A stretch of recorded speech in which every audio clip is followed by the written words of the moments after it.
ময়দানে তন্না তন্না করে খুঁজতেছে, কোথাও দুইজন সাহাবের লাশ খুঁজে পায় না। কিছুক্ষণ পরে কিছু সাহাবায়ে কেরাম তারা উহুদের এক প্রান্তরে দৌড়া চলে গেছে, গিয়ে দেখে একজন সাহাবীর লাশ অঙ্গ বিকৃত অবস্থায়। সাহাবীর লাশটাকে টুকরা টুকরা করে রাখছে, কেটে কেটে টুকরা টুকরা করে রাখছে, হাতটাকে টুকরা টুকরা করে রাখছে, পাটাকে টুকরা টুকরা করে রাখছে, চোখ দুইটা খুইলা একদিকে ফেলে রাখছে, কোন কোলাঙ্গার কলিজাটা বের করে কলিজাটা চিবায় রাখছে। রহমত সাহাবায়ে কেরাম দেখে হাউমা করে কান্না করতেছে, কোন সাহাবীর লাশ তারা চিনেও চিনে না। নবীর কাছে কান্না করতে করতে দৌড়া চলে আসছে, নবী আমার কোন সাহাবীর লাশ এমন টুকরা টুকরা করে রাখছি, আমরা চিনেও চিনি না। এবার আল্লাহর নবীর কাছে দৌড়া, আল্লাহর নবী ওখানে দৌড়া চলে গেছে। আল্লাহর নবীর হাতে একটা রুমাল ছিল, রুমালটা জমিনে বিছায়া দেয়া বলে, এই সাহাবীরা শোনো, অঙ্গগুলো রুমালটা একসাথ করো। এবার রাহমাতুল লিল আলামিনের সামনে রুমালটা একসাথ করার পর আল্লাহর নবী কিছুক্ষণ পরে চোখের পানি ছেড়ে দিয়া কান্না করে বলে, এরে সাহাবায়ে কেরাম, এটা তো অন্য কোন সাহাবীর লাশ না, এটা তো আমার চাচা আমির হামজার লাশ। আমার চাচা আমির হামজাকে কে এমন করে টুকরা টুকরা করে রাখছে? এর সাহাবায়ে কেরাম ছোটবেলা থেকে আমার চাচার সাথে একসাথে আমি চলাফেরা করে, আমার চাচা ছিল আমার বন্ধু, আজকে আমার চাচাকে বুঝি এমন করে টুকরা টুকরা করে রাখছে। রাহমাতুল লিল আলামিন একদিকে চোখের পানি ফেলাইতেছে, আরেকদিকে আল্লাহর নবী বলেন, সাইয়্যিদুশ শুহাদা ইনদাল্লাহি ইয়াউমাল কিয়ামাতি হামজা। এরে সাহাবারা শুনো, কিয়ামত পর্যন্ত যতগুলো মানুষ আল্লাহর রাস্তায় শহীদ হবে, হাসর ময়দানে সব শহীদদের সর্দার থাকবে আমার চাচা আমির হামজা। সুবহানাল্লাহ। এবার আল্লাহর নবী রুমালটা দিয়ে বেঁধে 68টা লাশের সাথে রাখছে, আরেকজন সাহাবীর লাশ খুঁজে পায় না। আল্লাহর নবী বলেন, এরে সাহাবায়ে কেরাম দেখো আরেকজন সাহাবীর লাশ কোথায়? সাহাবায়ে কেরাম পুরা ময়দানে তন্ন তন্ন করে খোঁজা শেষ। এবার কিছুক্ষণ পরে আল্লাহর নবীর সামনে একজন মহিলা সাহাবিয়া আল্লাহর নবীর সামনে দাঁড়ায় গেছে, হিজাব পরিহিত অবস্থায় দৌড় দিয়ে চলে আসছে, আর বলে, রাহমাতুল লিল আলামিন, আমার স্বামীটা বাসর ঘর থেকে নাপাক অবস্থায় উহুদের ময়দানে চলে আসছে। ওগো মায়ার নবী, আমার স্বামীটাকে আপনি গোসল ছাড়া কবরে দাফন করবেন না।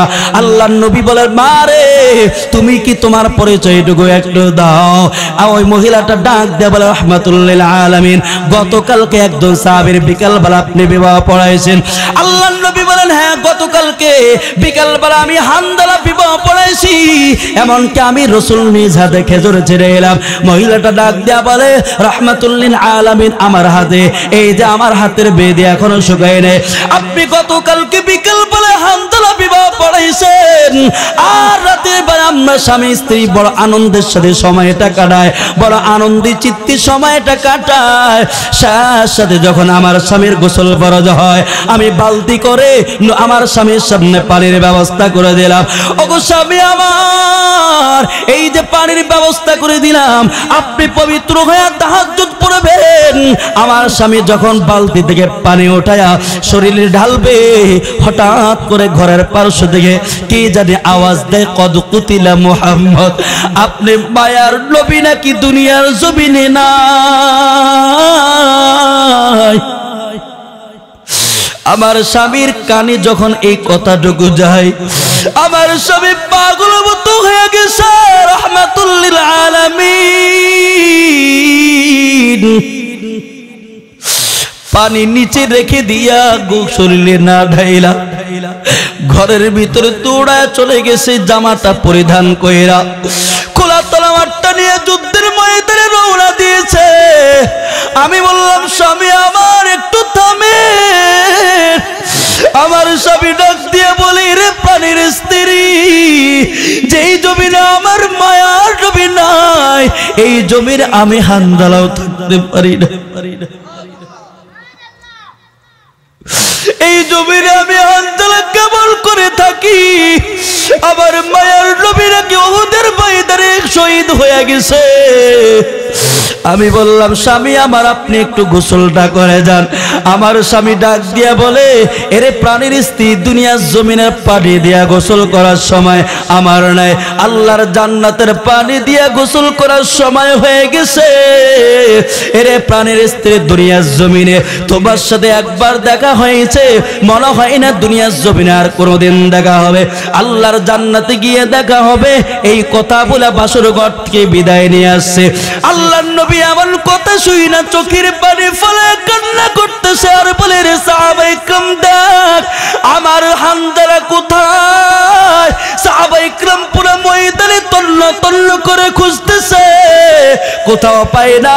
কিছুক্ষণ পরে আল্লাহর নবী আসমানের দিকে তাকায় দেখে হানজালাকে কত সুন্দর করে খাটিয়াত করে সাদা কাপড় পরিধান করে আসমান থেকে আনতেছে, আর তার লাশটা থেকে টপ টপ করে পানি পড়তেছে। আল্লাহর নবীর সামনে যখন আনা হয় রাহমাতুল লিল আলামিন মাথার দিক থেকে কাফনটা কইলা দেখে একজন জান্নাতি মানুষের চেহারা, তার চেহারা থেকে নূর ঝলকাইতেছে। কিছুক্ষণ পরে জিবরিল আমিন সাহায্যে জিবরিল আমিন এসে বলে রাহমাতুল লিল আলামিন আপনার হানজালা বাসুর ঘর থেকে দৌড়ায় নাপাক অবস্থায় চলে আসছে। আপনি মায়ার নবীর মহব্বতে আপনি নাকি দুনিয়ার জমিনে নাই, যুদ্ধ করতে করতে একসময় শহীদ হয়ে গেছে। এইদিকে আল্লাহ তাআলা তৃতীয় আসমানের ফেরেশতাদেরকে বলে হে ফেরেশতারা আয় আয় আমার হানজালা কি দুনিয়ার জমিনে পানি দিয়া গোসল দিবে না, আমার হানজালা কি তৃতীয় আসমানের জান্নাতের পানি দিয়ে গোসল দিয়ে আমার হাবিবের কাছে পেশ কর। আল্লাহু আকবার। মা আনতা বিনিআমাতি রাব্বিকা বিমাজনুন। আমার আপনার নবী রাহমাতুল লিল আলামিন নবুয়ত পাওয়ার পর মক্কার সমস্ত মানুষগুলাকে একসাথে এইভাবে বসায়া কালিমার দাওয়াত দেওয়া শুরু করেছেন। আমার আপনার নবী বলেন ইয়া আইয়ুহান নাস কুলু লা ইলাহা ইল্লাল্লাহ তুফলিহুন। হে মানুষ তোমরা বলো আল্লাহ ছাড়া কোনো মাবুদ নাই, আমি মুহাম্মদ তোমাদের নবী। যদি এই কথা মানতে পারো তাহলে দুনিয়া তো সফল কাম, আখিরাত তো সফল কাম। আমার আপনার নবী রাহমাতুল লিল আলামিন যখন এইভাবে কালিমার দাওয়াত দেওয়া শুরু করেছে মক্কার কিছু মানুষ আমার আপনার নবীর বিরুদ্ধে দাঁড়িয়ে গেছে। আমার আপনার নবীকে পাগল বলতে দ্বিধাবোধ করে নাই, আমার আপনার নবীকে জাদুঘর বলতে দ্বিধাবোধ করে নাই, আমার আপনার নবীকে গণক বলতে দ্বিধাবোধ করে নাই। আল্লাহর নবী বলেন আমি মানুষকে বলে কোরআনের কথা জান্নাতের পথ দেখায়, আর মানুষ আমাকে বলে পাগল। সঙ্গে সঙ্গে আল্লাহ তাআলা এই আয়াত নাজিল করে দিয়া বলেন হে নবী আপনি কিন্তু পাগল নয়, বরং যারা আপনাকে পাগল বলে তারাই হলো পাগল। ঠিক কিনা বলেন? হে নবী আপনি কিন্তু পাগল নয়। ও রাহমাতুল লিল আলামিন যারা আপনাকে পাগল বলে তারাই কিন্তু পাগল। ও রাহমাতুল লিল আলামিন যতদিন পর্যন্ত সূর্য থাকবে, যতদিন পর্যন্ত সাত পাওয়া জমিন থাকবে, যতদিন পর্যন্ত সাত আসমান থাকবে, পৃথিবীর প্রান্তে প্রান্তে আপনি নবীর প্রশংসা করা হবে। আর যারা আপনাকে গালি দিবে, আপনার বিরুদ্ধে কথা বলবে, মানুষ তাদের নাম নিবে তো মানুষ তাদের জন্য লানত করতে থাকবে। ঠিক কিনা বলেন? যেমন আমরা নবীর নাম নিলে বলি কি বলেন তো? সবাই বলেন, জোরে বলেন, জোরে বলেন সাল্লাল্লাহু আলাইহি ওয়াসাল্লাম। আল্লাহ আমার নবীর উপর যত শান্তি আর রহমত আছে তুমি বর্ষণ করে দাও। সুবহানাল্লাহ। দুরূদ শরীফ পড়েছি তো আমাদের লাভ হয়েছে তিনটা। এক নাম্বার আমাদের 10টা গুনাহ মাফ হয়ে গেছে। 2 নাম্বার আমাদের আমলনামায় 10টা সওয়াব লেখা হয়ে গেছে। 3 নাম্বার আমাদের উপর আল্লাহ আসমান থেকে 10টা রহমত নাজিল করে দিয়েছে। তাহলে দুরূদ শরীফ পড়ছি লাভ হয়েছে না ক্ষতি হয়েছে? জোরে বলেন। আর আবু জাহেলের নাম নিলে তো খুব দোয়া করি। কথা কয় না? লানাতুল্লাহ আলাইহি, আল্লাহর গজব ওটার উপর। কথা কয় না? দেখেন না ওই যে বাইতুল্লাহর সামনে আজও পর্যন্ত নবীর বাড়িটা কত সুন্দর সংরক্ষিত অবস্থায় আছে। যেই মানুষটা জীবনে একবার যায় সে নবীর বাড়ির দিকে তাকায়া তাকায়া দেখে কত মুহাব্বতের দৃষ্টিতে যে এখানে বুঝি আমার নবী বসবাস করেছে। সুবহানাল্লাহ। আর আবু জাহেলের বাড়ি, এদের জিন্দেগি তো লাঞ্ছনা জিন্দেগি, দুনিয়া জমিন থেকে শুরু। তার বাড়িটাকে পায়খানার রাস্তা বানায় রাখছে। কথা কয় না? যে মানুষটা জীবন একবার চেষ্টা করে যাওয়ার চেষ্টা করে, সেও চেষ্টা করে ওইখানে একটু কিছু। আমার সাথে এক মুরব্বী গেছে, কষ্ট হইতেছে রে বাবা আপনাদের। আমার সাথে এক মুরব্বী গেছে, হুজুর আইয়ে না, খুব চেষ্টা করে আসছি, হ্যাঁ, কিন্তু আমার আপনার নবীর কেমন দাম। ওই যে মাইকেল হার্ট খ্রিস্টানদের গুরু, সে দা হান্ডের নামে ইংরেজিতে 100 মনীষীর নামে একটা বই লিখেছে। এটার ভিতরে পৃথিবীর যত বড় বিজ্ঞানী, পৃথিবীর যত বড় ইঞ্জিনিয়ার, পৃথিবীর যত বড় বড় ডাক্তার, এমন 100 মনীষীর নাম নিয়ে আসছে। সবার উপরে আমার আপনার নবীর নাম নিয়ে আসছে। সুবহানাল্লাহ বলেন না জোরে আওয়াজ দিয়া। মাইকেল হার্ট বলে, আমার ধর্মের লোকেরা আমাকে প্রশ্ন করে, তুমি মাইকেল হার্ট, তুমি আমাদের ধর্মের লোক হয়ে কেন মুসলমানদের নবীর নামটা আগে নিয়ে আসলা? এবার আমি জবাব দিছিল, পৃথিবীর যত বড় বড় বিজ্ঞানী, পৃথিবীর যত বড় ইঞ্জিনিয়ার, পৃথিবীর যত বড় বড় ডাক্তার, এদের জীবন পরিচালনা করে দেখি এরা পৃথিবীর কোনো না কোনো শিক্ষাঙ্গনে লেখাপড়া করেছে, এরা পৃথিবীর কোনো না কোনো উস্তাদের কাছে লেখাপড়া করেছে, এরা পৃথিবীর কোনো না কোনো উস্তাদের কাছে লেখাপড়া করেছে। কিন্তু আমি মুহাম্মদের জীবন পরিচালনা করে দেখি, মুহাম্মদ পৃথিবীর কোনো শিক্ষাঙ্গনে লেখাপড়া করে নাই, পৃথিবীর কোনো বিদ্যাপীঠে লেখাপড়া করে নাই, পৃথিবীর কোনো উস্তাদের কাছে লেখাপড়া করে নাই। এরপরে মুহাম্মদ এমন জ্ঞান, এমন আখলাক শিক্ষা দিয়ে গেছে যেটা পৃথিবীর কেউ পারে নাই। আমি মাইকেল হার্ট যতই চেষ্টা করেছি মুহাম্মদের নামটা নিচে আনার জন্য, অটোমেটিকলি আমার কলমটা উপরের দিকে চলে গেছে। চিন্তা করছি আমার আপনার নবীর কেমন দাম, কেমন সম্মান। পৃথিবীর সব মানুষের উপরে আমার নবী। সুবহানাল্লাহ। জোরে বলেন, জোরে বলেন, জোরে বলেন, আল্লাহু আকবার, চিৎকার করে বলেন, আর জোরে বলেন আল্লাহু আকবার। এই ছিল আমার আপনার নবীর সম্মান। এরপর আল্লাহ কি বলেন, ওয়া ইন্নাকা লাআলা খুলুকিন আযীম।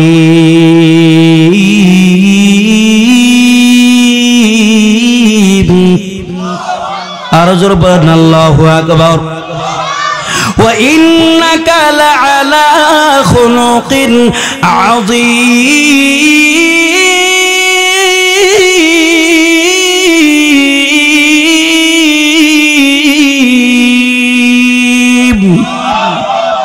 আল্লাহ কসম খেয়ে বলে, হে নবী, আপনি মহা চরিত্রের অধিকারী, আপনার চরিত্রে কোনো ভেজাল নাই। এই কথাটাকে কে ঘোষণা দিয়েছেন? জোরে বলেন, আরো জোরে বলেন, আল্লাহ দিয়েছেন, আর কেউ দেয়।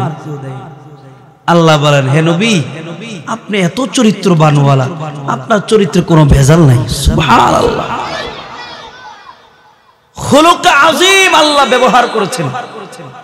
খুব খেয়াল করেন, আমি আগে একটু পড়াইতেছি আপনাদেরকে, কারণ আগে ধীরে ধীরে না গেলে তো হবে না, না বুঝলে তো হবে না। খুলুক মোট 3 প্রকার, আপনাদেরকে একটু পড়াইতেছি। একটু 3 প্রকার আঙ্গুল দেখান উঠে, কয় প্রকার? জোরকন, জোরকন, সবাই আঙ্গুলে না, সবাই সবাই কয় প্রকার? আরো জোরে বলেন। এই মুহূর্তে আপনারা হলেন ছাত্র, আমি হলাম উস্তাদ। কথা কয় না? অনেকে চিন্তা করে নাতির বয়সী, ওলার বয়সী কেমনে উস্তাদ বানায়। হ্যাঁ, আপনারা যদি তলবে এলেম এই মুহূর্তে, আপনারা যদি এই মুহূর্তে মরাও যান, মরতে দেরি, আল্লাহ জান্নাতে যাইতে দেরি হবে না। আরো জোরে বলেন, এত দাম আপনাদের। তা আল্লাহ বলেন খুলুক আযীম। খুলুক মোট 3 প্রকার। কারি তয়্যিব সাহেব রাহমাতুল্লাহি আলাইহি খুতুবাতে হাকিমুল ইসলামের ভিতরে এটার বিস্তর আলোচনা করেছেন। আমার বিস্তারিত আলোচনা করার সময় নেই, আমি খুব সংক্ষিপ্ত আকারে আলোচনা করছি। খুলুক মোট 3 প্রকার। 1 নাম্বার হলো খুলুক হাসান, 2 নাম্বার খুলুক কারীম, 3 নাম্বার খুলুক আযীম। কয় প্রকার হলো? জোরে বলেন, জোরে বলেন। খুলুক হাসান কাকে বলে এবার বুঝেন। খুলুক হাসান হলো সমতা বজায় রাখা। যেমন কেউ আমাকে একটা চট দিল, শরীয়তের বিধান হলো যদি তার থেকে প্রতিশোধ নিতে হয় তাহলে ওই পরিমাণ নিব যেই পরিমাণ সে আমাকে দিয়েছে। আমি কাউকে 1 টাকা ধার দিলাম, আবার 1 টাকাই নেওয়া, এটা হলো খুলুক হাসান। চটের পরিবর্তে ঘুষি দেওয়া খুলুক হাসান নয়। 1 টাকার পরিবর্তে 2 টাকা নেওয়া খুলুক হাসান নয়। এক কথাই সমতা বজায় রাখা। 2 নাম্বার খুলুকে কারীম। খুলুকে কারীম কি জিনিস? যুবক দিলই আমাকে একটা ঘুষি, তা আমি বললাম যুবক ভাই তোমার থেকে প্রতিশোধ নেওয়ার শক্তি সামর্থ্য সব আমার আছে, কিন্তু আমি তোমার থেকে নিব না, আমি তোমাকে মাফ করে দিলাম। এটা খুলুকে কারীম। জোরে বলেন না কেন? খুলুকে কারীম। 3 নাম্বার হলো খুলুকে আজিম, যেটা আল্লাহ কোরআনে বলছে। হুজুর একটু হাতটা দেন, এক হাত দিলেও ভালো তাকান। আমি বললাম হুজুর আপনি তো আমাকে ঘুষি দিলেন, মাফ তো করে দিলাম। সাথে সাথে শুধু মাফ করে ক্ষান্ত হয়নি, সাথে সাথে হাতটা টান দিয়ে বললাম হুজুর যে হাত দিয়ে আপনি আমাকে ঘুষি দিয়েছেন আপনি কি ব্যথা পেয়েছেন? সুবহানাল্লাহ কোন না? আল্লাহু আকবার বলেন। শুধু মাফই করে নাই, উল্টা আর হাতটা দিয়ে মুছে দিলাম আপনি কি ব্যথা পেয়েছেন। এটা হলো খুলুক আজিম। আর এই খুলুক আজিমের চরিত্রই ছিল আমার আপনার নবীর চরিত্র। আল্লাহু আকবার। শুধু মাফই করে নাই, উল্টা গিয়ে খেদমত করে আসছে। যেমন মদিনার একজন ইহুদিয়া আমার আপনার নবীর গায়ে ময়লা পানি নিক্ষেপ করত, আমার আপনার নবীকে কষ্ট দিত, আমার আপনার নবীর জন্য রাস্তা কাটা বিছিয়ে রাখতো, প্রতিদিন এইভাবে আমার আপনার নবীকে কষ্ট দিত। কয়েকদিন পরে মহিলাটা অসুস্থ হয়ে পড়ে। আল্লাহর নবী জিজ্ঞাসা করেছে, ও সাহাবায়ে কেরাম, যেই মহিলাটা আমার গায়ে ময়লা পানি নিক্ষেপ করতো কোথায়? ইয়া রাসূলুল্লাহ অসুস্থ হয়ে পড়েছে। আল্লাহর নবী এই কথা শোনার সঙ্গে সঙ্গে হযরত আবু বকর সিদ্দিক রাদিয়াল্লাহু তাআলা করিয়া ওই মহিলার বাড়িতে হাজির হয়ে গেছে। মহিলার ঘরে বৃদ্ধা মহিলা, তার একজন যুবতী মেয়ে, এই ছাড়া আর কেউ নেই। আল্লাহর নবী গিয়ে দরজায় নক করেছে। নক করার সাথে সাথে ভিতরে দরজাটা খুলে দেখে ওই মেয়েটা এসে দরজাটা খুলছে। এসে দেখে এমন একজন ব্যক্তি হাজির, যেই ব্যক্তিকে তার মা কষ্ট দিয়েছে, যেই ব্যক্তিকে তার মা ময়লা পানি নিক্ষেপ করত, যেই ব্যক্তির জন্য তার মা কাটা বিছিয়ে রাখতো। সে ভয় পেয়ে গেছে, মনে হয় আজকে আমার মা থেকে প্রতিশোধ নেওয়ার জন্য চলে আসছে। আমার মার মনে হয় আজকে দুনিয়ার জমিন থেকে বিদায়ের পালা। দৌড় দিয়ে মার কাছে চলে গেছে। মা, যে মুহাম্মদকে তুমি কষ্ট দিয়েছো ওই মুহাম্মদ তো হাজির হয়ে গেছে, আজকে তোমার দুনিয়ার জমিন থেকে বিদায়ের পালা। দুইজনে থরথর করে কাঁপছে। আল্লাহর রাসূল কোন রকম অনুমতি নিয়ে ভিতরে গেছে। ভিতরে গিয়ে দেখে দুইজনে ভয়ে কাঁপছে। আল্লাহর নবী জিজ্ঞাসা করেছে, মা তুমি মনে হয় ভয় পাচ্ছ যে আমি তোমার থেকে প্রতিশোধ নেওয়ার জন্য আসছি। না মা, আমি তোমার থেকে প্রতিশোধ নেওয়ার জন্য আসি নাই, আমি শুনছি তুমি নাকি অসুস্থ, আমি তোমার খেদমতের জন্য চলে আসছি। মহিলাটা চোখের পানি দিয়ে ছেড়ে দিয়ে চিৎকার করে বলে, ও মুহাম্মদ, আজকে 1 সপ্তাহ পর্যন্ত আমি অসুস্থ। আমার রক্তের কোন আত্মীয় পর্যন্ত 1 সেকেন্ডের জন্য আমাকে দেখতে আসে নাই। আমার কোন পাড়া প্রতিবেশী আমাকে দেখতে আসে নাই। আমার খাওয়া নাই, দাওয়া নাই, আমি অসুস্থ মুমূর্ষু অবস্থায় ঘরে পড়ে আছি, আর তুমি আমার খেদমতের জন্য চলে আসছো। আমি তোমাকে এত কষ্ট দেওয়ার পর তার মানে তুমি সত্যিকারী নবী, তোমার নবুয়তের ভিতরে কোনো সন্দেহ নাই। ও মুহাম্মদ, আর দেরি নয়, এখনো তুমি আমাকে কালিমা পড়া মুসলমান বানিয়ে দাও। এই ছিল আমার আপনার নবীর আখলাক, এই ছিল আমার আপনার নবীর চরিত্র।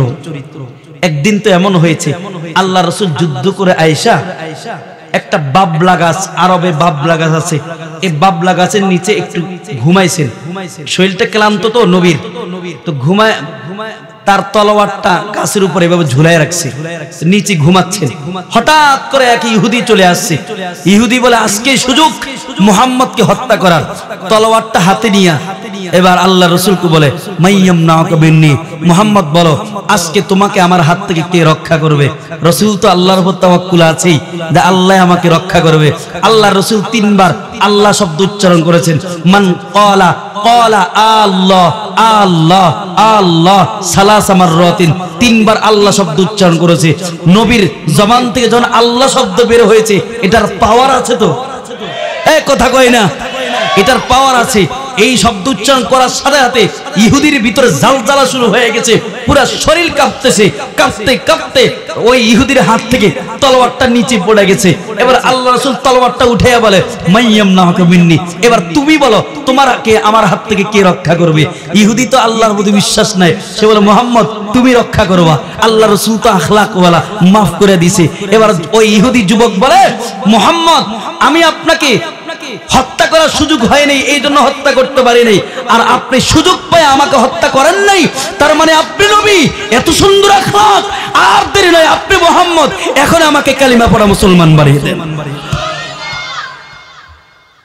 এই ছিল আমার আপনার নবীর আখলাক, এই ছিল আমার আপনার নবীর ভালোবাসা।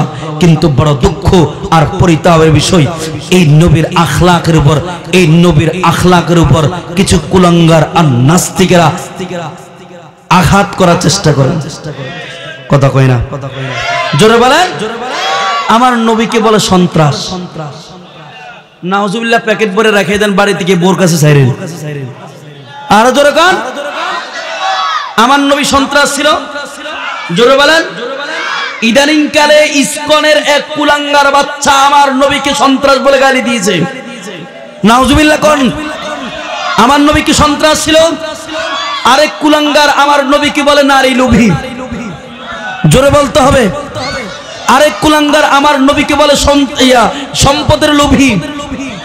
আরেক কুলাঙ্গার শোন, তোমাদের থেকে বড় বড় সেই সন্ত্রাসরা আমার নবীর কাছে নারীর অফার দিয়েছে, বাদশাহিতের অফার দিয়েছে, কত অফার দিয়েছে। আমার নবী বলে আমি কোনো কিছুই মানি না, কোনো কিছুর প্রয়োজন নাই, আমি এক আল্লাহকে নিয়ে আছি, আমার উম্মতে মুহাম্মাদীকে জাহান্নাম থেকে বাঁচানোর জন্য এটাই হলো আমার সবচেয়ে বড় কামনা। আরে কুলাঙ্গার, এই নবীর ইজ্জত রক্ষার জন্য সেই বদর যুদ্ধে আমরা রক্ত দিয়েছি, উহুদের ময়দানে আমরা রক্ত দিয়েছি, সেই সাফা যুদ্ধে আমরা রক্ত দিয়েছি। খোদার কসম করে বলছি, আমার নবীর ইজ্জত দিয়ে যদি খেলনা করো আমরা কখনো মানতে পারি না। আমি তো মাঝে মধ্যে বলি আমার বাবাকে গালি দিতে পারো, এটা আমি সহ্য করে নিব, আমার মাকে গালি দিতে পারো আমি সহ্য করে নিব, কিন্তু আমার নবীকে নিয়ে গালি দিবা এটা কখনো মানতে পারি না। ঠিক কিনা বলেন? কখনো মানতে পারি না। কত বড় সাহস, আমার নবীকে বলে সন্ত্রাস। হ্যাঁ, এরা সুযোগ পাইতো না যদি এই দেশটাকে ইসলাম দিয়ে সাজানো হতো। জোরে বলেন, যদি এই দেশটাকে ইসলাম দিয়ে সাজানো হতো। কারণ শরীয়তের বিধান হলো মান সাব্বা নাবিয়ান ফাকতুলু, যেই নবীকে গালি দিবে তার গর্দান উড়িয়ে দাও। যদি এই দেশটায় কোরআন মোতাবেক সাজানো হতো, তার এই বাংলাদেশে কোন নাস্তিক আর মুরতাদ আমার নবীর বিরুদ্ধে কথা বলতে পারতো না, উলামা ইকরামদের বিরুদ্ধে কথা বলতে পারতো না, ইসলাম নিয়ে কোনো কটূক্তি করতে পারতো না। ঠিক কিনা বলেন? তাহলে এখন এই দেশটাকে ইসলাম দিয়ে সাজানোর প্রয়োজন আছে কিনা? জোরে বলেন। এইদিকে আমাদের উলামা ইকরাম খুব চেষ্টা করছে এই দেশটাকে সুন্দরভাবে ইসলাম দিয়ে সাজানো, কিন্তু এখনো বৈষম্য কিন্তু দূর হয় নাই। কেউ বলে, একজন বলে এই দেশে মৌলবীরা কি করবে? এতদিন 16 বছর পর্যন্ত উলামা ইকরাম নির্যাতিত হয়েছে। কথা কয় না গা? দীর্ঘ 16টা বছর পর্যন্ত উলামা ইকরামদেরকে আইনা করে রাখছে, জেরে আবদ্ধ করে রাখছে, আর এখন তোমরা আরেকজনের মাথায় কাঁঠাল ভাঙ্গা খাইতে চাও? না না, এই সুযোগ তোমাদেরকে দেওয়া হবে না। ঠিক কিনা বলেন? তাই এইখান থেকে আমরা প্রতিজ্ঞা করতে চাই, এই দেশটাকে ইসলাম দিয়ে সাজাবো। এই দেশ থেকে যখন কোন আমির ডাক দেওয়া হবে, যখন ইসলামের জিন্দার জন্য যখন ডাক দিবে, যেমন সিরিয়া জিন্দা হয়েছে, ইনশাআল্লাহ ফিলিস্তিন জিন্দা হবে, ইনশাআল্লাহ বাংলাদেশ আবার জিন্দা হবে। যখন রক্ত দেওয়ার প্রয়োজন হবে আবার রক্ত দিব। ঠিক কিনা আওয়াজ দিয়ে বলেন? রাজেশ তো ইনশাআল্লাহ, রাজেশ তো ইনশাআল্লাহ। বিপ্লব মানে জীবন দেয়া বসে থাকা নয়, সে কোনো দিন আসবে না রে করো যদি ভয়। বিপ্লব মানে জীবন দেয়া বসে থাকা নয়, সে কোনো দিন আসবে না রে করো যদি ভয়। আসবে বিজয় রক্ত আর জীবনের বিনিময়, আসবে বিজয় রক্ত আর জীবনের বিনিময়। বিপ্লব মানে জীবন দেয়া বসে থাকা নয়, সে কোনো দিন আসবে না রে করো যদি ভয়। ঠিক কিনা? লড়াইয়ের ওই ময়দানে দিয়ে যেতে তোমাকে হবে, প্রয়োজনে সব রক্তটুকু জমিনেই ঢেলে দিবে, ঠিক কি না? লড়াইয়ের ওই ময়দানে দিয়ে যেতে তোমাকে হবে, প্রয়োজনে সব রক্তটুকু জমিনেই ঢেলে দিবে, তবু তোমায় লড়তে হবে, মানিবে না পরাজয়, তবু তোমায় লড়তে হবে, মানিবে না পরাজয়। বিপ্লব মানে জীবন দেয়া, বসে থাকা নয়, সে কোনো দিন আসবে না রে, করো যদি ভয়, ঠিক কিনা? কোথা থেকে কোন ভিন দেশে সকল আমার দেশে এসে সেবার নামে বসলো জুড়ে মীর জাফরের বেশে, ঠিক কিনা? কোথা থেকে কোন ভিন দেশে সকল আমার দেশে এসে সেবার নামে বসলো জুড়ে মীর জাফরের বেশে। ওদের করতে নাস্তানাবুদ হতে হবে নির্ভয়, ওদের করতে নাস্তানাবুদ হতে হবে নির্ভয়। বিপ্লব মানে জীবন দেয়া, বসে থাকা নয়, সে কোনো দিন আসবে না রে, করো যদি ভয়, ঠিক কিনা? ভয় পাইতেছি, ভয় পাবো কাকে? হাতটা উঁচু করে দেওয়া বলেন আমাদের মালিককে, আরো জোরে আওয়াজ দেওয়া বলেন আমাদের রবকে। এ ভাই, একটা বাচ্চা যখন তার মাকে ডাক দেয়, মা বলে ডাক দেয়, মা এত খুশি হয়ে যায়, এত খুশি হয়ে যায়। আমার বাচ্চা আমাকে মা বলে ডাক দিয়েছে। আল্লাহ বলে, বান্দারে যখন আমি আল্লাহকে আল্লাহ বলে ডাক দাও, ওই মার থেকে কোটি কোটি গুণ বেশি আমি আল্লাহ খুশি হয়ে যায়, আমি আল্লাহ খুশি হয়ে যায়। এই জন্য আল্লাহকে সন্তুষ্ট করার জন্য আকাশ বাতাস এমন জোরে ডাক দিব যাতে করে আকাশ বাতাস প্রকম্পিত হয়ে যায়। ডাক দেয়া বলেন আমাদের মালিককে, আর জোরে আওয়াজ দিয়ে আমাদের রবকে, আমাদের বাদশাকে। আল্লাহ বলেন, বান্দা আয়, আমি আল্লাহ তোমাকে কত মায়া করে, আমি আল্লাহ কত মোহাব্বত করে। আরে বান্দা, এই মায়া করে তো আমি আল্লাহ আমার নবীকে, আমার হাবিবকে দুনিয়ার জমিনে পাঠিয়েছি। রহমাতুল লিল আলামিন তো আমাদের প্রতি এত মায়া, এত মায়া। আরে ভাই, আল্লাহর নবী বলেন, দেখো আমি তোমার প্রতি কেমন মায়া।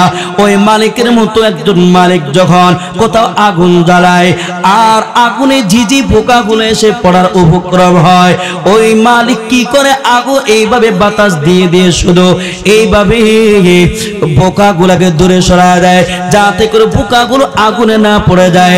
রহমাতুল লিল আলামিন বলে, রে উম্মত, আমি তো এমন, তোমরা এক এক করে গুনাহ করে করে জাহান্নামের আগুনের দিকে চলে যাচ্ছ, আমি তোমাদের পা ধরে ধরে জাহান্নামের আগুন থেকে বাঁচার জন্য চেষ্টা করেছি।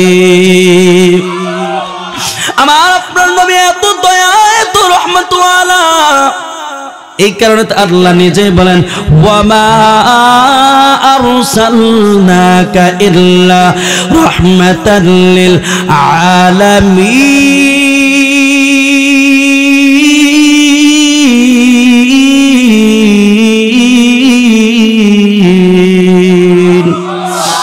শুধু মজুদাস রহমাতাল লিল আলামিন, মসজিদে ওষুধ আমারো এ জমিন, সাইয়্যিদুল কাওনাইন খাতমুল মুরসালিন, আখিরা মদবুদ ফখরুল আউয়ালিন। আরে ভাই, আমার আপনার নবী যেমন একদিকে বরকত রহমতওয়ালা, আরেকদিকে আমার আপনার নবী তেমন বরকতওয়ালা। কেমন বরকতওয়ালা রে ভাই!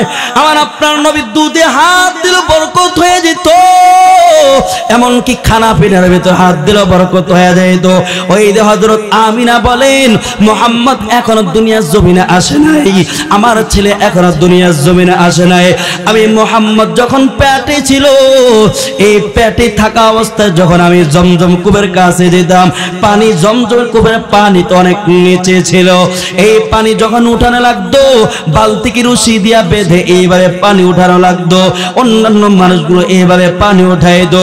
কিন্তু আমি মুহাম্মদকে নিয়ে যখন ওই জমজমের কূপের কাছে যেতাম, বালতিকে রশি দিয়া বাঁধা লাগতো না, অটোমেটিকলি মুহাম্মদের বরকতে পানি উপরের দিকে চলে আসতো।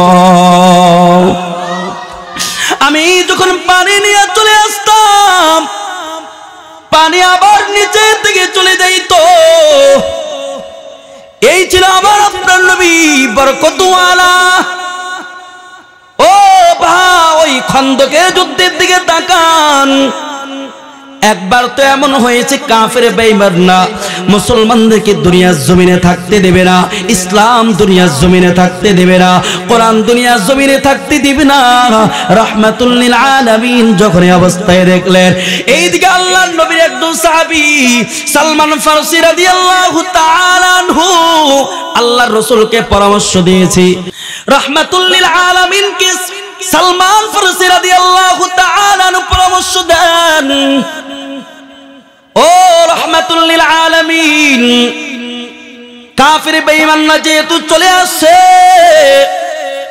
দুনিয়ার জমিন থেকে মুসলমানদেরকে বিদায় করে দেবে, আমি ছোট হিসাবে আপনাকে একটা পরামর্শ দিই।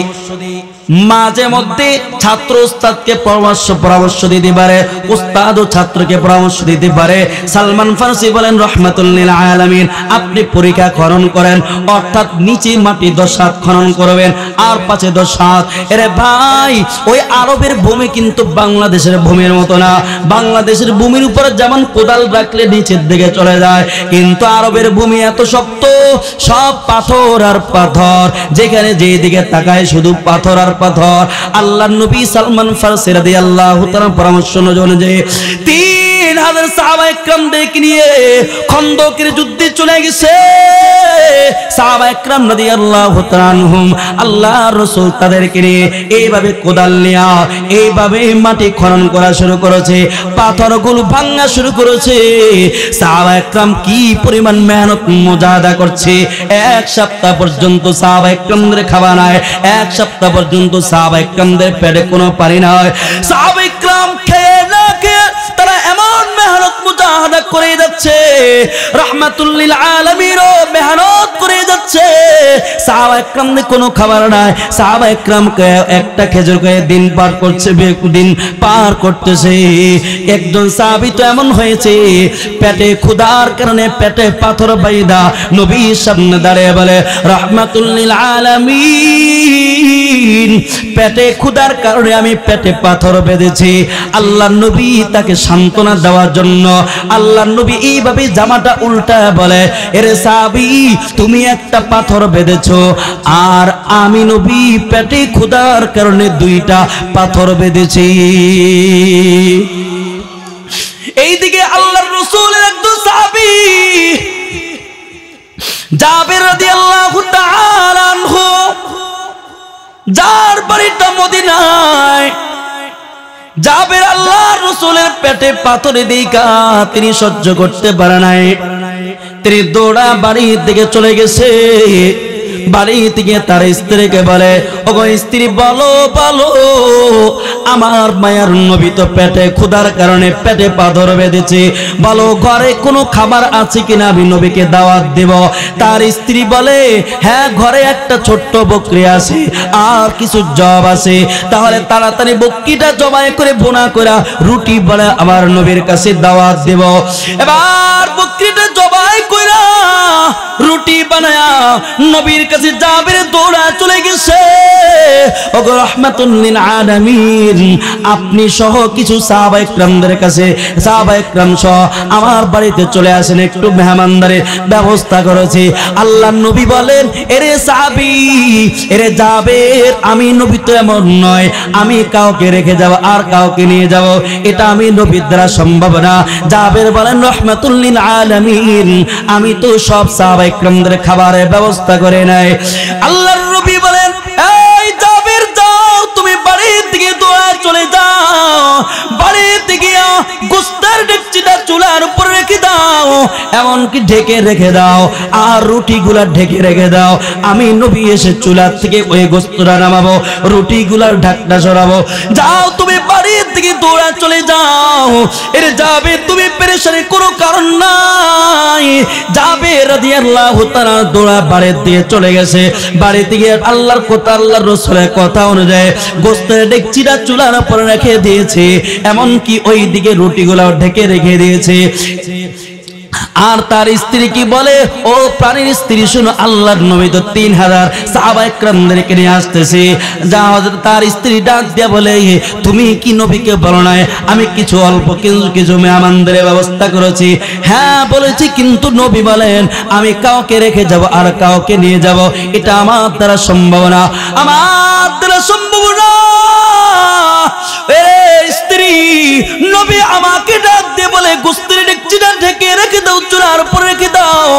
নবী যখন 3000 সাহাবা একরামদেরকে নিয়ে আসতেছে, আর নবী এই কথা বললেন, অবশ্যই এটার ভিতরে কোনো গোপন রহস্য আছে, একটু সবর করো।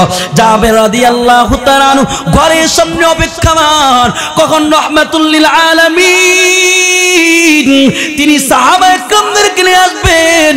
জাবের রাদিয়াল্লাহু তাআলা তিনি ঘরের সামনে দাঁড়িয়ে অপেক্ষমান। কিছুক্ষণ পরে দেখেন আল্লাহর নবী 3000 সাহাবা একরামদেরকে নিয়ে আসতেছে। আল্লাহর নবী ঘরের সামনে চলে আসছে। আল্লাহর নবী ঘরের ভিতরে ঢুইকা ওই গোস্তের ডেকচিটা চুলার থেকে নামায়া ঢাকনাটা সরায়া আল্লাহর রাসূলের জবান থেকে একটু লালা মোবারক গোস্তের ভেতরে দিয়েছে, এমন কি ওই রুটির ভিতরে একটু লালা মোবারক দিয়েছে। দিয়ে আল্লাহর নবী সাহাবা একরামদেরকে বলে, সাহাবা একরাম তোমরা সিরিয়াল ধরে খেতে থাকো। আল্লাহর নবী রুটির ভিতরে গোস্ত দিয়া রোল করে এক এক করে সাহাবা একরামদের হাতে দিচ্ছে। 1000 সাহাবা একরাম খাওয়া শেষ, 2000 সাহাবা একরাম খাওয়া শেষ, 3000 সাহাবা একরাম খাওয়া শেষ। জাবেরকে ডাক দিয়ে বলে, জাবের রে এবার তোমার ঘরে আশেপাশে যারা আছে তাদেরকে খাওয়াও। জাবের বলেন, আমার প্রতিবেশী যারা আছে সবাইকে খাওয়াইলাম, তোমরা নিজেরা খাও, আমরা নিজেরা খেলাম। জাবের রাদিয়াল্লাহু তাআলা চিন্তা করলেন, দেখি গোস্তের ওই ডেকচির ভিতরে কোনো গোস্ত আছে কিনা, রুটির পাত্রের ভিতরে কোনো রুটি আছে কিনা, একটু তাকায়া দেখি। কিছু দেখি ওই গোস্তের ভিতরে তাকায়া দেখি যে অবস্থায় আগে গোস্ত ছিল ওই অবস্থার উপর আছে, যে অবস্থায় রুটি ছিল ওই অবস্থার উপর আছে, এক চুল পরিমাণ কমে না। সুবহানাল্লাহ বলেন না জোরে আওয়াজ দিয়া। এই ছিলেন যুবক ভাই, এই ছিলেন আমার আপনার নবী বরকত আলা। এই নবীর আখলাক কত সুন্দর, এই নবীর আখলাক যেমন সুন্দর, নবীর চেহারাও তেমন সুন্দর ছিল। সুবহানাল্লাহ বলেন, কেমন সুন্দর। আমরা তো শুধু ইউসুফের কথা জানি, ইউসুফের চেহারাই সুন্দর। আল্লাহর রাসূল বলেন, আল্লাহ তাআলা দুনিয়ার জমিনে সৌন্দর্যতা সৃষ্টি করে এটাকে 2 ভাগ করেছে। এক ভাগ तमाम দুনিয়ার সমস্ত মানুষগুলোকে দান করেছে, আর এক ভাগ হযরত ইউসুফকে দান করা হয়েছে। সুবহান। এই ইউসুফকে দেখা জুলাইখা পাগল হয়ে গেছে, এ তো জানিয়ে কথা কয়রা। সৌন্দর্যতা দেখা জুলাইখা প্রেমে পড়ে গেছে। জুলাইখার কাছে ইউসুফ সারাদিন থাকে। অন্যান্য নারীরা বলে জুলাইখা আর মানুষ পাইল না, গোলামের প্রতি আসক্ত হয়ে পড়ছে।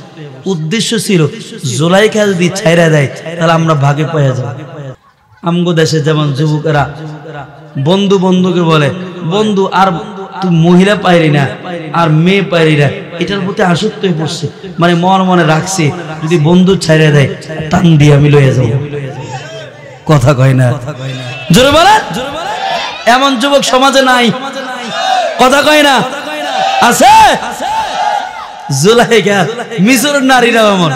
আরে এটা তো সেখান থেকে শুরু হয়েছে। জুলাইখা বলে, আমারে তোমরা তোহমত দাও, আমি ইউসুফের ওকে পাগল হয়ে গেছি, একটু তোমাকে দেখায় ছাড়বো, দেখি তোমরা প্রেমে পড়ো কিনা। এই জন্য জুলাইখা বিশাল বড় কমিউনিটি সেন্টার বানায়া মিশরের যত সুন্দর সুন্দর নারী আছে সবার কাছে দাওয়াতি কার্ড পাঠাইয়া দিছে। পাঠাইয়া দিয়ে বলে, আমার কমিউনিটি সেন্টারে তোমাদের দাওয়াত। এবার নারীরা তো সুযোগ পাইছে, আজকে সুযোগ ইউসুফকে ক্রাশ করার। কথা কই না, জোরে বলেন। ইউসুফ আলাইহিস সালাম কে মিশরের সব নারীদেরকে দাওয়াত দিয়েছে। আর ইউসুফ আলাইহিস সালাতু ওয়াস সালামকে কমিউনিটি সেন্টারের একটা ছোট্ট রুমের ভিতরে রাইখা বলে, ইউসুফ যখন তোমাকে বের হতে বলবো তখন তুমি বের হইবা, এর আগে বের হতে পারবা না, সাবধান। সব মহিলাদের সামনে হার রকমের ফলফলাদি রেখা সবার হাতে হাতে একটা ছড়ে দিয়েছে। এবার সবাই যখন হাতে ছড়ে নিয়ে ফল কাটবে এমন একটা মুহূর্তে ইউসুফকে বলা হয়, ইউসুফ তুমি বের হও। ইউসুফ আলাইহিস সালাতু ওয়াস সালাম সবার সামনে দিয়ে যাচ্ছে, আর মহিলার তার সৌন্দর্যতা দেখা এমন পাগল হয়ে গেছে, সব দিশারা কি সুন্দর মানুষ। সব ফল কাটার পরিবর্তে কেউ আঙ্গুল কাটতেছে, কেউ কবজি কাটছে, কেউ বাহু কাটছে, কেউ সিনা কাটতেছে, সবাই রক্তাক্ত। সব মহিলারা বলে ওয়াকুল্লা হাশা লিল্লাহি মা হাযা বাশারা ইন হাযা ইল্লা মালাকুন কারীম।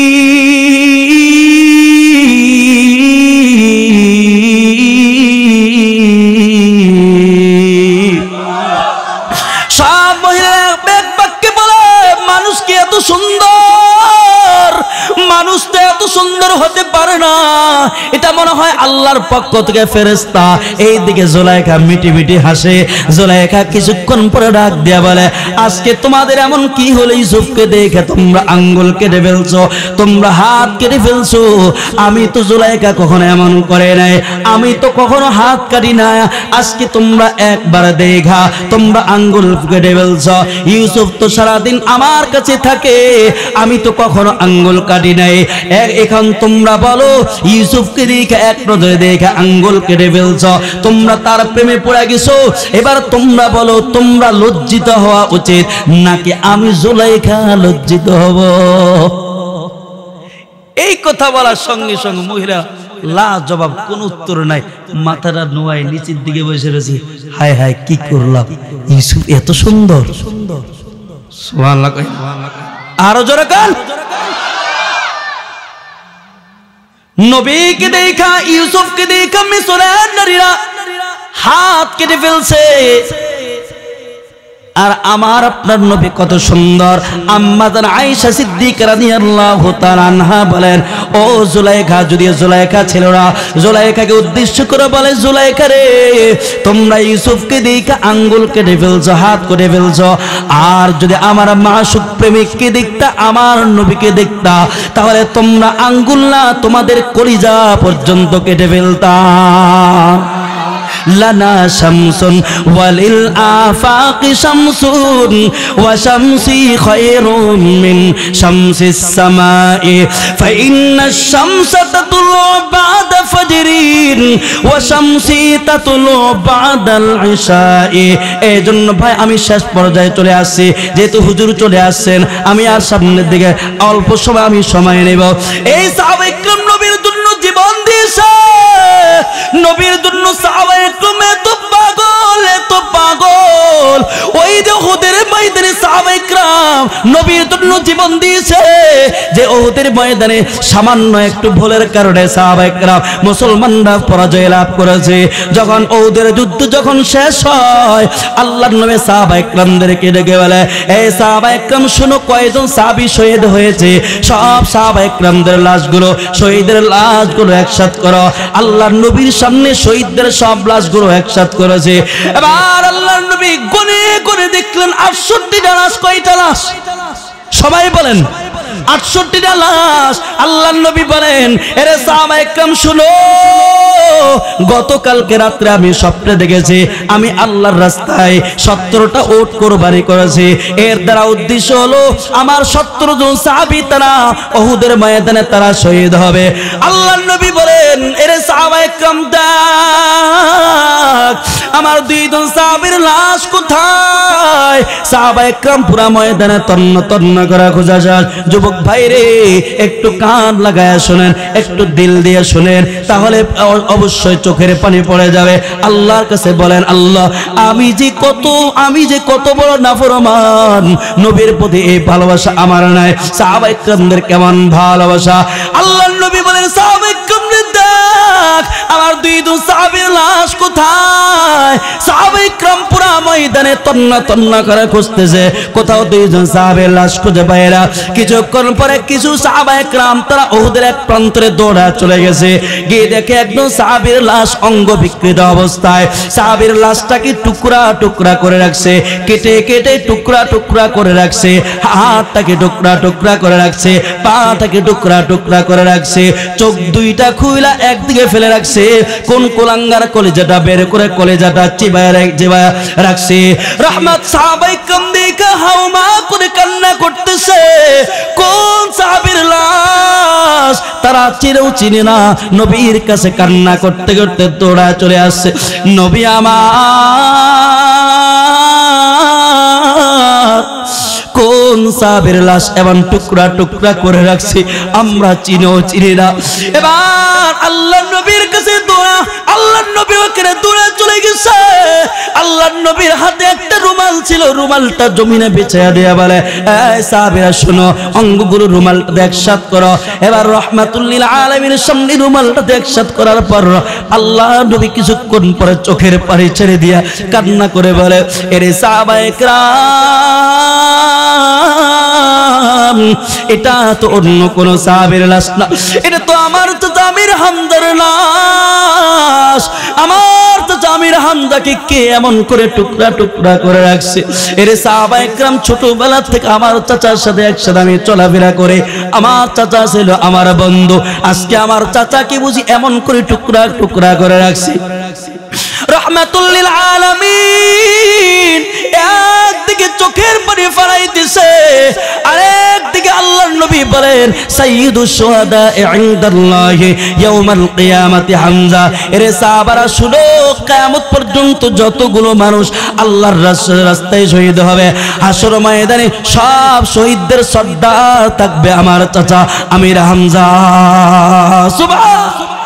এবার আল্লাহর নবী রুমালটা দিয়ে বেঁধে 68টা লাশের সাথে রাখছে, আরেকজন সাহাবীর লাশ খুঁজে পায় না। আল্লাহর নবী বলেন, এরে সাহাবায়ে کرام দেখো আরেকজন সাহাবীর লাশ কোথায়? সাহাবায়ে کرام পুরা ময়দানে তন্ন তন্ন করে খোঁজা শেষ। এবার কিছুক্ষণ পরে আল্লাহর নবীর সামনে একজন মহিলা সাহাবিয়া আল্লাহর নবীর সামনে দাঁড়ায় গেছে, হিজাব পরিহিত অবস্থায় দৌড় দিয়ে চলে আসছে আর বলে, রাহমাতুল লিল আলামিন, আমার স্বামীটা বাসর ঘর থেকে নাপাক অবস্থায় উহুদের ময়দানে চলে আসছে। ওগো মায়ার নবী, আমার স্বামীটাকে আপনি গোসল ছাড়া কবরে দাফন করবেন না। আল্লাহর নবী বলেন, মারে তুমি কি তোমার পরিচয়টুকু একটু দাও। আর ওই মহিলাটা ডাক দিয়ে বলে, রাহমাতুল লিল আলামিন, গতকালকে একজন সাহাবীর বিকালবেলা আপনি বিবাহ পড়াইছেন। আল্লাহর নবী বলেন, হ্যাঁ গতকালকে বিকালবেলা আমি হানজালা বিবাহ পড়াইছি, এমনকি আমি রাসূল নিজ হাতে খেজুর ছিঁড়ে এলাম। মহিলাটা ডাক দেয়া বলে, রাহমাতুল লিল আলামিন, আমার হাতে এই যে আমার হাতের বেদী এখনো শুকায় নাই, আপনি গতকালকে বিকালবেলা হানজালা বিবাহ পড়াইছেন, আর রাতের বেলা আমরা স্বামী স্ত্রী বড় আনন্দের সাথে সময়টা কাটায়, বড় আনন্দে চিত্তে সময়টা কাটায়।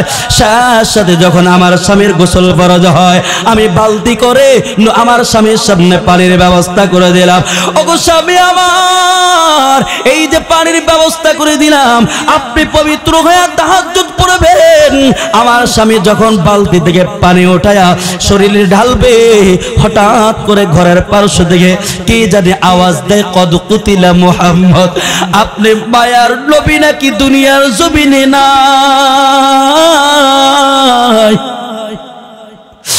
আমার স্বামীর কানে যখন এই কথাটুকু যায়, আমার স্বামী পাগল মতো হয়ে গেছে। রাহমাতুল লিল আলামিন পানি নিচে রেখে দিয়া শরীরে না ঢাইলা ঘরের ভিতরে দৌড়ায় চলে গেছে, জামাটা পরিধান কইরা খোলা তলোয়ারটা নিয়ে যুদ্ধের ময়দানে রওনা দিয়েছে। আমি বললাম, স্বামী আমার একটু থামে। আমার স্বামী ডাক দিয়ে বলি, রে পানির স্ত্রী, যেই জমিনে আমার মায়ার নবী নাই, এই জমির আমি হানজালাও থাকতে পারি না, এই জমিনে আমি হানজালা কেবল করে থাকি। আমার মায়ার নবী নাকি উহুদের ময়দানে শহীদ হয়ে গেছে। আমি বললাম স্বামী আমার আপনি একটু গোসলটা করে যান। আমার স্বামী ডাক দিয়া বলে এরে প্রাণীর স্ত্রী দুনিয়ার জমিনের পানি দিয়া গোসল করার সময় আমার নাই, আল্লাহর জান্নাতের পানি দিয়া গোসল করার সময় হয়ে গেছে। এরে প্রাণীর স্ত্রী দুনিয়ার জমিনে তোমার সাথে একবার দেখা হয়েছে, মনে হয় না দুনিয়ার জমিনে আর কোনোদিন দেখা হবে, আল্লাহর জান্নাতে গিয়ে দেখা হবে। এই কথা বলে বাসর ঘর থেকে বিদায় নিয়ে আসছে। আল্লাহর নবী এমন কথা শুই না চোখের পানি ফেলে কান্না করতেছে আর বলে রে সাহাবায়ে কেরাম দেখ আমার হানজালা কোথায়। সাহাবায়ে কেরাম পুরো ময়দানে তন্ন তন্ন করে খুঁজতেছে, কোথাও পায় না। কিছুক্ষণ পরে আল্লাহর নবী আসমানের দিকে তাকায় দেখে হানজালাকে কত সুন্দর করে খাটিয়াত করে সাদা কাপড় পরিধান করে আসমান থেকে আনতেছে, আর তার লাশটা থেকে টপ টপ করে পানি পড়তেছে। আল্লাহর নবীর সামনে যখন আনা হয় রাহমাতুল লিল আলামিন মাথার দিক থেকে কাফনটা কইলা দেখে একজন জান্নাতি মানুষের চেহারা, তার চেহারা থেকে নূর ঝলকাইতেছে। কিছুক্ষণ পরে জিবরিল আমিন সাহায্যে জিবরিল আমিন এসে বলে রাহমাতুল লিল আলামিন আপনার হানজালা বাসুর ঘর থেকে দৌড়ায় নাপাক অবস্থায় চলে আসছে। আপনি মায়ার নবীর মুহাব্বতে আপনি নাকি দুনিয়ার জমিনে নাই, যুদ্ধ করতে করতে এক সময় শহীদ হয়ে গেছে। এইদিকে আল্লাহ তাআলা তৃতীয় আসমানে ফেরেশতাদেরকে বলে হে ফেরেশতারা আয় আয় আমার হানজালাকে দুনিয়ার জমিনে পানি দিয়ে গোসল দিবা না, আমার হানজালাকে তৃতীয় আসমানে এনে জান্নাতের পানি দিয়ে গোসল দিয়ে আমার হাবিবের কাছে পেশ কর। আল্লাহু আকবার। ও মায়ার নবী আপনার জন্য হানজালা এমন পাগল, এই জন্য আম্মা আমার আল্লাহর কাছে এত দামি। এরে যুবক ভাই ও আমার বৃদ্ধ বাবাজিরা, আজকে আহলুল্লাহদের মজলিসে আসছি, আমরা তো নবীর সুন্নতকে ভুলে গেছি, আমার আল্লাহকে ভুলে গেছি, আখিরাতের কথা ভুলে গেছি। আজকে দুনিয়ার মায়ায় পড়ে কোরআন তেলাওয়াত ভুলে গেছি, জিকির আজকার ভুলে গেছি। এই জন্য আজকে মজলিস থেকে ওয়াদা করে যান আল্লাহ গুনাহ করে করে আমার চোখটা নাপাক হয়ে গেছে, আমার জবানটা নাপাক হয়ে গেছে। আমার পরেই মুহাম্মদ নানুপুরের দাওয়াত বারাকাতুহু তিনি বয়ান করবেন, তার হাতে হাত রেখে আল্লাহর কাছে দোয়া করব আল্লাহ আর জীবনে কোনোদিন গুনাহ করব না, আর কোনোদিন নামাজ ছাড়ব না, মা বাবাকে কষ্ট দিব না, উলামায়ে কেরামদের বিরুদ্ধে কথা বলবো না, মা বাবা থাকলে খেদমত করব, আর কোনোদিন শয়তানের রাস্তায় চলবো না, হারাম রাস্তায় চলবো না। কে কে রাজি আছে হাতটা ওটা একটু আল্লাহকে দেখায়া দি। আয় আল্লাহ এই হাতগুলো থেকে একটু তাকায়া দেখো, আয় আল্লাহ আমরা সবাই তোমার পাগল।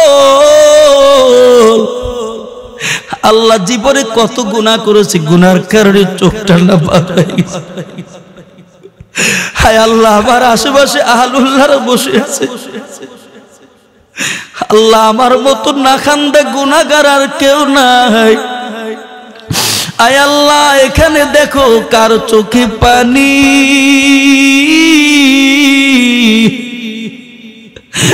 তোমার কাছে চোখের পানি তো এত দাম, জাহান্নাম ওই বান্দার উপর হারাম হয়ে যায়। আয় আল্লাহ তোমার কাছে হাতটা বাড়ায় দিলাম, আর কোনোদিন গুনাহ করব না। আল্লাহ আমাদের চোখটা নাপাক হয়ে গেছে, আল্লাহ এই গুনাহ নিয়ে যদি কবরে যায় মাটির দুই দিক থেকে এমন জোরে চাপ, এক পাজরে হাঁটে আরেক পাজরে ঢুকে যাবে। আল্লাহ আল্লাহ এখানে তাকায় দেখো যার চোখে পানি পড়ছে, আল্লাহ তার ওই চোখের পানির উসিলে আমাদের জীবনের সমস্ত গুনাহগাত মাফ করে দাও। আল্লাহ আমাদের জীবনের সমস্ত অপরাধগুলো ক্ষমা করে দাও।